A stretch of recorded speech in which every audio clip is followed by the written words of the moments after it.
order for this to work, we have to abandon the standard poetic silence rule. So you should clap after the poems. As a matter of fact, clap after the poems and remain deathly silent after the songs. We'll see if music wins then. Well, I came from Lightning Hopkins was mentioned in the beginning, and I really did start with the blues. And the great thing about the blues and poetry sit very comfortably next to each other. And so I write a lot of stuff after literature. I'll read something and it'll inspire me to write something, and I always try to credit whoever gave me the idea as in the after a poem by that poets often use. And this one's from a series of poems with a character named Ghost in it, from Gaylord Brewer, who's a poet in Middle Tennessee. And it's a blues, but it's not really a blues. It's kind of a blues.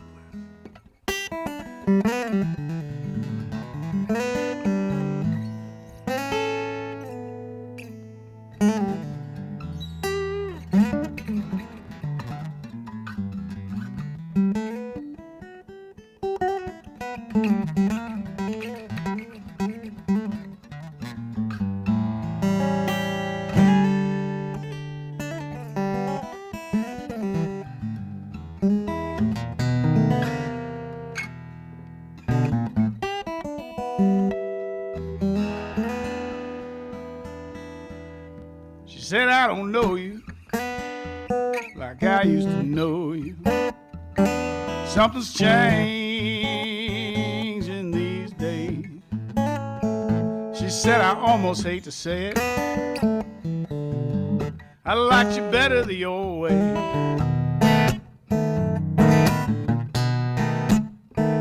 And I said, babe, I'm just fading. Watch me fade away. But get it right or wrong, sooner or later, we all get gone. She said that river is a mighty wide river. It goes on for miles and miles. For all you know, darling, you won't be crossing it for a while. And I said, baby, I'm just traveling. Watch me traveling away.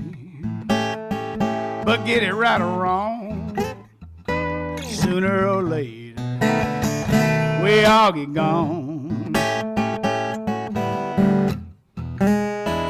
We all get gone. Hallelujah. We all get gone.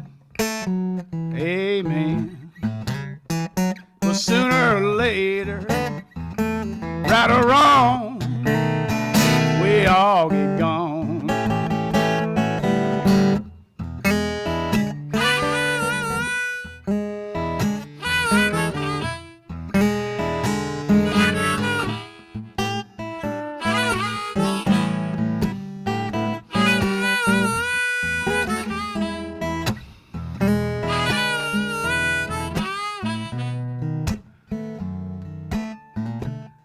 I just played the wrong song.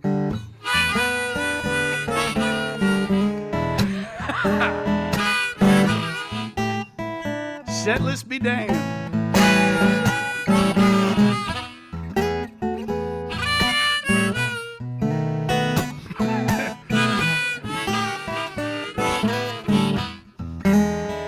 We all get gone.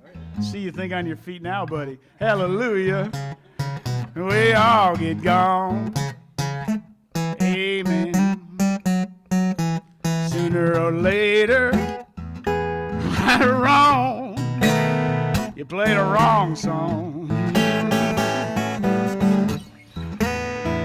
Sooner or later, right or wrong, oh, we all get gone.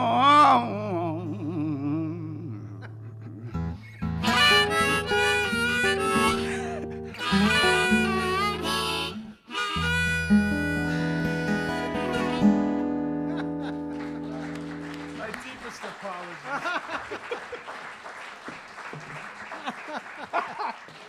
Man, I knew that was something was funny going on there. Right heart, wrong song. Well, So you can switch it up. You just, you want to flip those in position? you know what?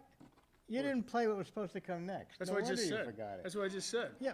I Oh. played this instead. And Oh, yeah, so- but that has to go last. That's fine. My song will fit with that. So just do your poem. As you can see, we have planned this out to the last detail. I'll just do what I... well, Actually, you know what's really embarrassing is that we did exactly this set all the way through, no problems, back in Iowa. Oh, was Yeah. that it? Was that it? So it's Yeah. my fault, and It's always your fault. you don't have to let me. You don't have to let me go to college or leave the house. Okay, so Thank you. are you still going to do Black Crow Blue Yes, I eventually? will, and I'll throw it in next to Andrade.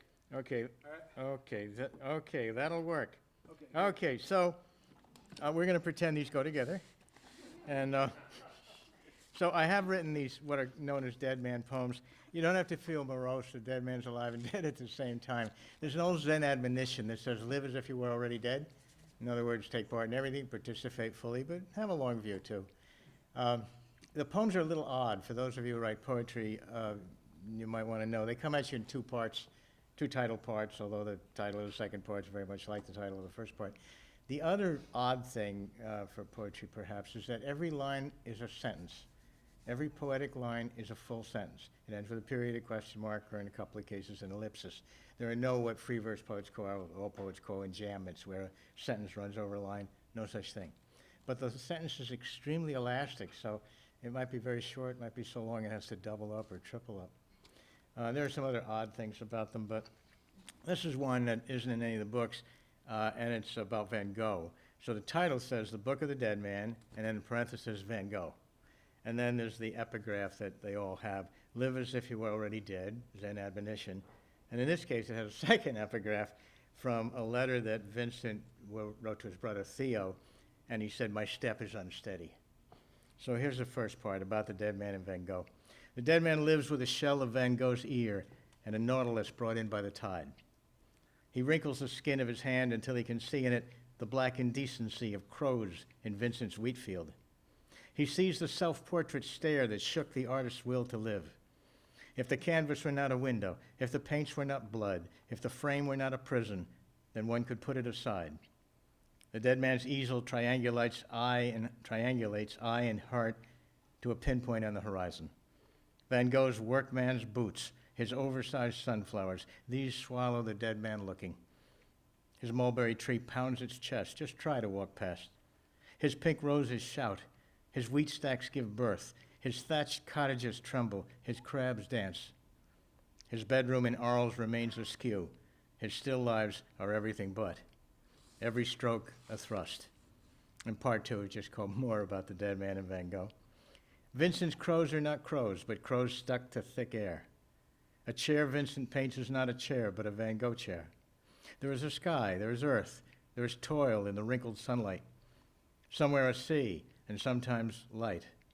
The thick strokes and layered memory of his correspondence were themselves the hoarse equivalent of the painterly. It is all Vincent, a cloying topography of an inner life, a calligraphy that oozed. The dead man, too, has turned his life into his livelihood at a price.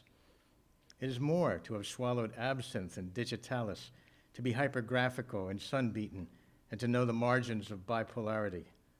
It is more to have suffered in yellow,